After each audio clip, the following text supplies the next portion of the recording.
Hello everybody and welcome to the first leg of the Copa Libertadores Final in episode 85 of the Pentagon Challenge. We still have plenty to look forward to in this series, but if I win one of the 5 continental tournaments now and in the next episode, then I'll be absolutely over the moon, thrilled, delighted, whatever word you'd like to use. It's so important that we don't waste time in trying to complete this challenge. It's already the month of June, and certainly I won't be giving this series 100% if I don't start showing some signs of success. However, it will be an awful shame to have to quit Vasco at the end of the season in order to continue the challenge, as they are absolute credit to themselves, and I'd love to stay as long as possible, but if we win this final then I'll definitely be leaving before my contract expires, and I'll be looking for a new adventure. But of course losing this final will be much worse. I don't want to think about that, because Flamengo are our local rivals. They've got one fantastic record over us time and time again actually, and if they break our hearts here then it'll just be a very long way back. So we'll just show you that record exactly. Here it is. Vasco have won 6 times out of 26. We've witnessed 9 draws, and then Flamengo have won 11 times. And we have our new stadium, the Roberto Dinamite Arena, to host this most important game. And this certainly has to be exploited. But there's plenty of news to get through as well, and I have to walk you through that as quick as I can. So let's begin with Flamengo and their approach to the game. They could be playing 4-4-2. They've got some players seemingly suspended, unregistered or injured. So a few there not registered. Arthur, their fantastic striker, has knee tendonitis, so he's gone. Have they made any other transfers out? Let's have a look. So they've sold Santiago Escobar to Corinthians. That could be a big move. William has gone to Besiktas, and then that guy has gone to that team. And then they sold Marcus Vinicius to Internacional last month, so that is a very big call to be making. But that's about the news for them. However, we've been getting very busy ourselves, and I'll walk you through that in a moment. Okay, so the 2 players that I have signed, I've gone hunting for talent all the way over in Portugal. Of course, that is a hub for Brazilian talent, and the Ivo successor has been chosen, and his name is Para. Now, unfortunately, I couldn't get players of similar age or potential. However, I've had to go for something, and I've gone for 29-year-old left back from FC Porto with the history with Cruzeiro. You can see he was one of the most dominant left backs in the country way back when. However, his time in the Liga Zone Sagres has not gone to plan, and his value has plummeted. So I stepped in and paid 7.75 million.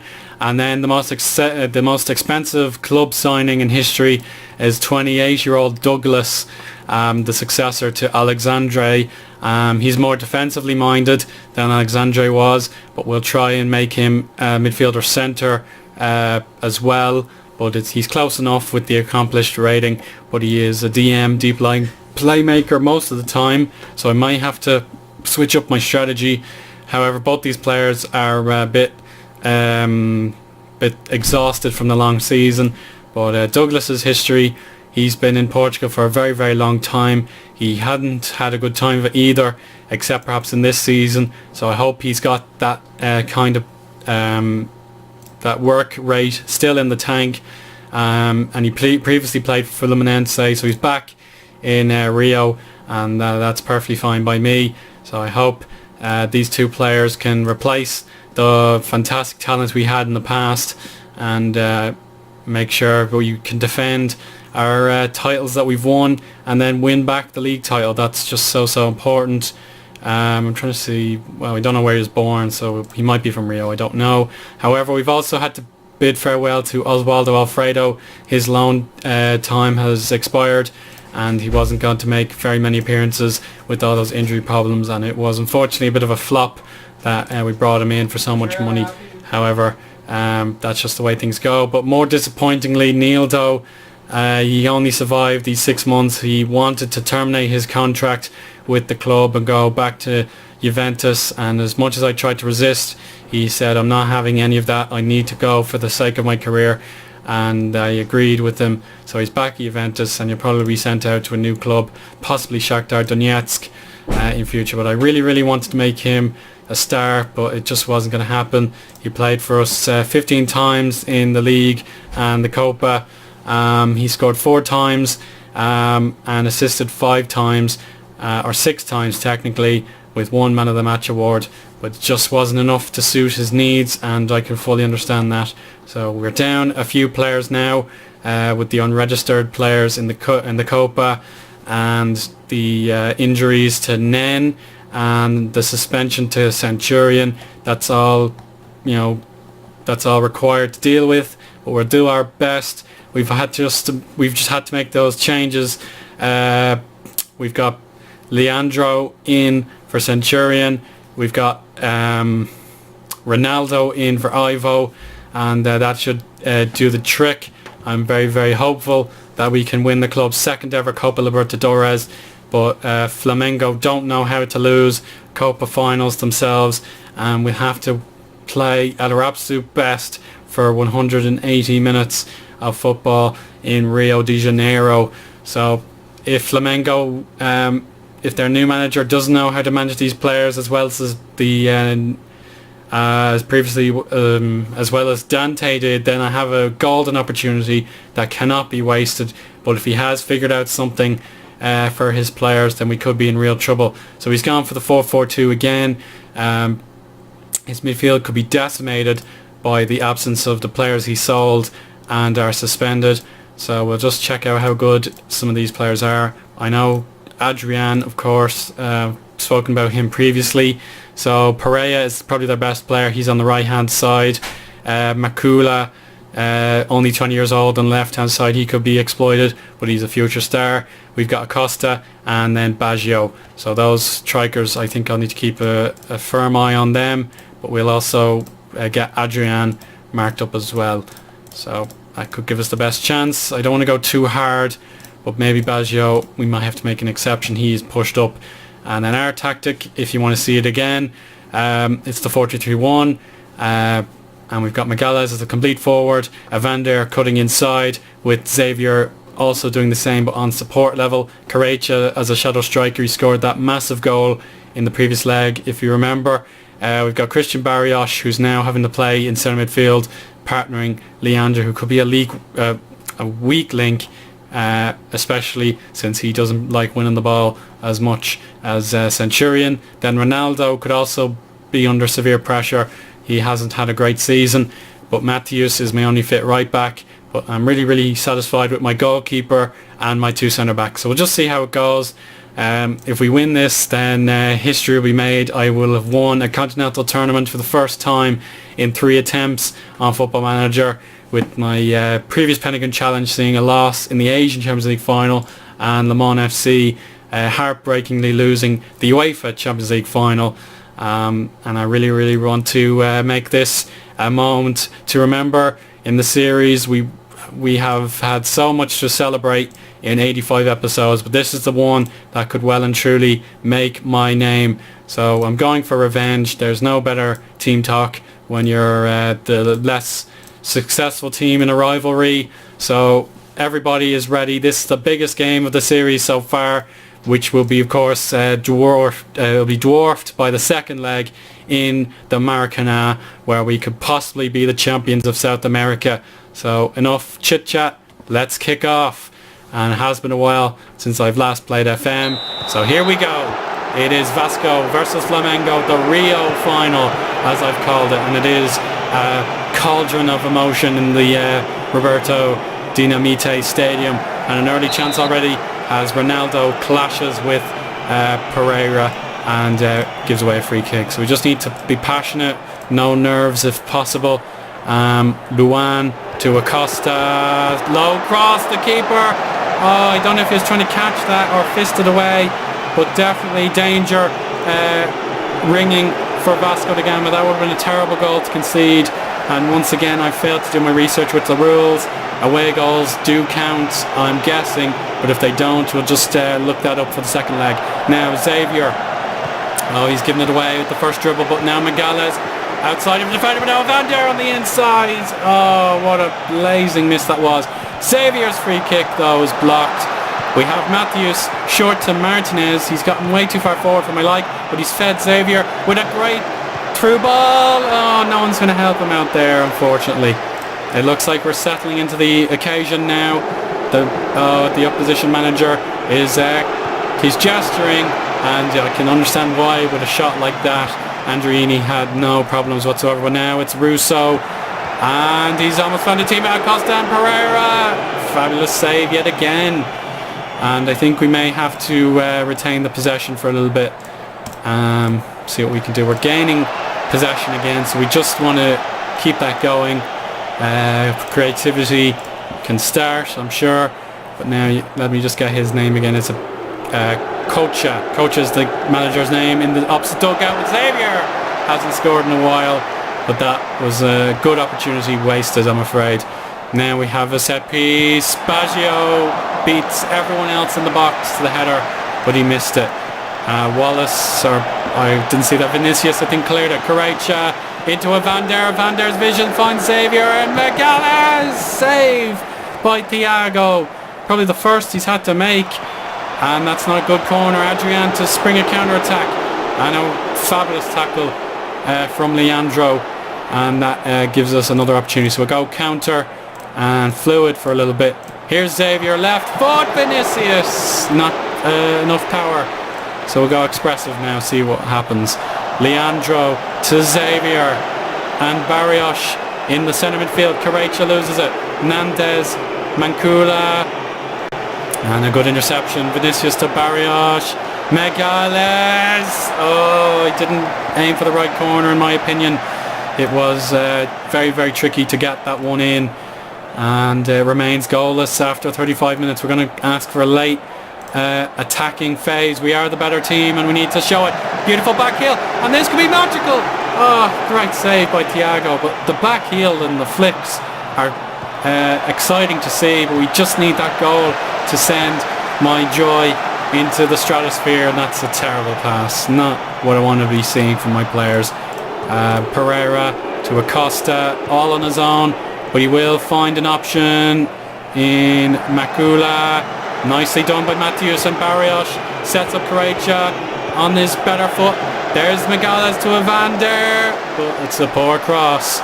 Try again, my friends. Come on, Leandro tries to chip, and he can get another go with Matthews. Cut in. There's a good ball to Mark Barrios. Oh, hard luck. We're going to exploit the right flank only now, and we'll stick to positions. But here's Pereira. Oh, it's a terrible pass, and Flamengo certainly look nervous. And how is that found Megales? I'll never know. But he cannot find his ultimate destination. Oh my God, it's hit the bar from Flamengo. We are definitely having a grandstand half-time battle. It's a rainbow corner to Macula. Oliveira, then Baggio. And another miss from Flamengo. And we're going to head into half-time here with very, very nervous players. It's not what I wanted to see on one half, but the other, to have a clean sheet, is good. So aggressive players in defence. I'll just have to say, go out there and give the fans the money's worth. See if that reduces the aggression of the players.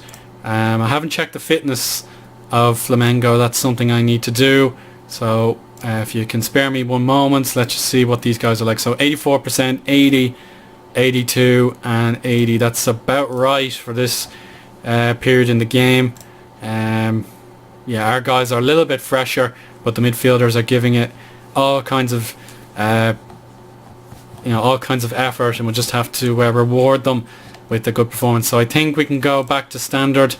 We're pushing on that right hand flank, and we can possibly mix up the passing again, see if that makes a difference. But anyway, we can only foresee the future if we have a future. So let's kick off the second half, and now I think Ronaldo has been fouling too often for the referee's liking. It was just like in the first minute of the game. Yes, I am correct, that is his yellow card. It has been a pretty tame final for a derby with that one yellow card so far, but it looks like it is an early opportunity. What a save by Andreini. He's been at the club only 1.5 seasons, and we can certainly be crowning his moment with a Copa Libertadores medal. Oh, not a good clearance, I'm afraid. That's a low cross dealt with, thankfully a little bit better. Russo to Nandez. Macula. Oh, he's gotten through. Baggio, Russo. Leandro with a lunging tackle, but it was clean. Evander goes long. Magales is here. Now it's Xavier. Xavier goes for the cross, and it certainly put Thiago under pressure. Now he has another goal. Vinicius! Oh, how do you get that off target from so close? Now Martinez to Correia on the counter. Here's Evander. He's found a brilliant pass, and again it's going to be deadlock between these two massive clubs. Oh, given away from a throw in. What can Acosta do? It's Pereira, Adrian. Oh, he aimed for the wrong corner. And this game is phenomenal for 0-0. And I think we'll have to respond with the substitute. They're getting tired as well. Their formation hasn't changed. That's all fine. And that certainly gives me a lot of thinking to do. Will these substitutes pay off like we saw against River Plate, where Pedro came on and scored the biggest goal of his career? And it's so incredible to have a 17-year-old help you on your way to the final. Now Matthews on the wing. Xavier! Oh, he didn't hit the keeper. Big chance again. Oh, Acosta turns his man instantly, and he fires a corner or cross to win a corner. Russo takes. That's not dealt with too well by our players, but Andreini again. The keepers are phenomenal this evening. It's a 7.1 for Thiago, and Andreini, I can't read what his rating is. I'll do a little cheat here. 8.2. Wow. So no changes from them either. So I might change the tactics. Low crossing this time. We'll turn off stick to positions. That could make a difference. So there we go. Acosta to Nandez. Baggio. Oh, lovely pass. And again, what a chance for Flamengo, but it's not used to their fullest. Vinicius has cleared that, but only another opportunity for Flamengo. Cleared. A short cross again, but now Matthews has 2-on-1, and it doesn't work out too well. And changes made at last for Flamengo. And are they defensive or attacking? They are attacking changes. That's fine. Right, it's going to be very difficult to win the final if we don't score here. We've never won at the Maracanã when Flamengo are the team that are classed as the home team. So Nofke and Aaron are decent enough players. And then my final change, I think Ronaldo needs to be protected. We'll have to score a goal with the attacking force that we have. Anything else, and it'll be a miracle if we do score. It'll be disappointing if we don't. Final change also made for Flamengo. It's a defensive one. Right back Vera, though, he might be a danger man. Aaron, Acosta, another save by Andreini. Pereira, short corner, doesn't work. So we'll mark up that right back. He's going to be pumping some crosses in, I can imagine, and we'll go direct and pump the ball into the box for the final 10 minutes, and we'll float the crosses in now. So Flamengo definitely catching, but we need a winner, and we need it fast. It could be dramatic at the end, but it's a terrible goal kick from the keeper. His first real error point of the game, and he saves it. Yet again, the goalkeeper has been the last line of defence, and he's done superbly. Guedes. Oh no, he's given it away. Fonseca also given back and given back. Oh, Jeez. Vinicius finally deals with it. He goes all the way up to the top. Fonseca also concedes possession. It looks like Flamengo are going to win it from here. Pereira missed from Aaron. Absolutely unbelievable. These two teams have not scored. We'll retain possession for the final minute of stoppage time. Oh dear. That was not part of the plan.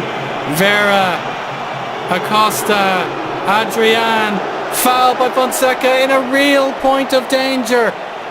The man of the moment. Oh, it's saved. Adrian Vera. Completely extraordinary. Miguel is the creator. Last chance. Carlos cannot keep it in. Full time in the first leg. And Adriani put in the most magnificent performance I'm likely to see from a goalkeeper. However, we did not reward him with a winning goal. However, again, we have 90 more minutes to play, and just say that was a good performance, but how will I do it? Unlucky? I'll just say, yeah, that's frustrating. Your performance goal today was spectacular. No better words for it. Defenders also excellent from them. Even Ronaldo, I'll give him a bit of a pass. But there we go. The second leg is in 7 days time, and we'll be seeing that in episode 86. But there you go. No winner has, been found in this first leg, but Flamengo were so dominant in the final 15 minutes. It's certainly, I think we can have no regrets about that. We did our best, and we'll just have to try and win for the very first time against Flamengo away, and then we'll be the champions of South America. But that was our first draw, I think, in the entire tournament.